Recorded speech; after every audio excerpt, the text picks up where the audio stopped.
హుస్నాబాద్ పట్టణంలో తెలంగాణ రాష్ట్ర ఆవిర్భావ దశాబ్ది ఉత్సవాల సందర్భంగా కాంగ్రెస్ పార్టీ ఆధ్వర్యంలో అంబేద్కర్ చౌరస్తాలో కాంగ్రెస్ పార్టీ నాయకులు జాతీయ జెండాను ఎగురవేసి జాతీయ గీతాలాపన చేశారు.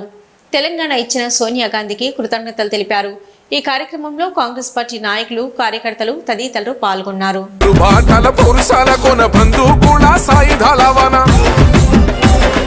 జనపదుల సంభురాల వినయ సభాసల గౌరవాల జన వీరుల కథల రాజసాల మెన ముడుపులు కోరే మహిమలాన జయ హే తెలంగాణ జయ హో మన తెలంగాణ జయ జయ హే తెలంగాణ జయ హో మన తెలంగాణ.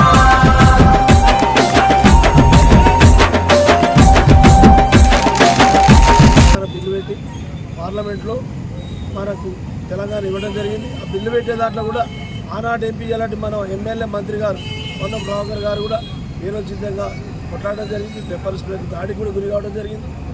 స్పీకర్ మీద మీరా కుమార్ మీద పోద్దామని ట్రై చేసి వాయిదా ఇప్పిద్దామంటే అది కాకుండా చేయగలిగింది కాబట్టి మన తెలంగాణ వచ్చింది. అది ఒక్కటే కాదు, ఈ రాష్ట్రంలో తెలంగాణ కావాలని కొంతమంది రైళ్లకు ఎదురుకి చనిపోయారు. తర్వాత కానిస్టేబుల్కి ఇచ్చే అనంతుల తుపాకీ కాల్చుకున్నాడు. తర్వాత మళ్ళా ఎంతోమంది మన ఆయన హైదరాబాద్లో మొత్తం పెట్రోల్ పోసుకొని చాలా అల్లు కూస్తామంటేనే మన భయం అవుతుంది. ఆయన జీవితాన్ని అర్పించింది.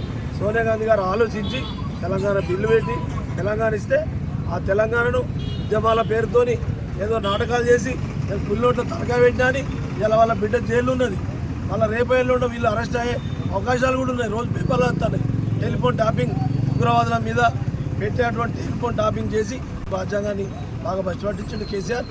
ఇవాళ వాళ్ళ చేతులకు ఎక్కిన తెలంగాణను మళ్ళీ అందరూ ప్రతి ఒక్కరు అవస్థపడ్డారు.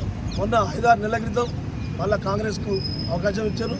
అట్టి ఒక చిన్న విషయం, తెలంగాణ జాతీయ గీతం ఏదో జయ జయ అనేది తెలంగాణ ఉద్యోగంలో పాడిన కానీ అభివృద్ధి అవుతుంది.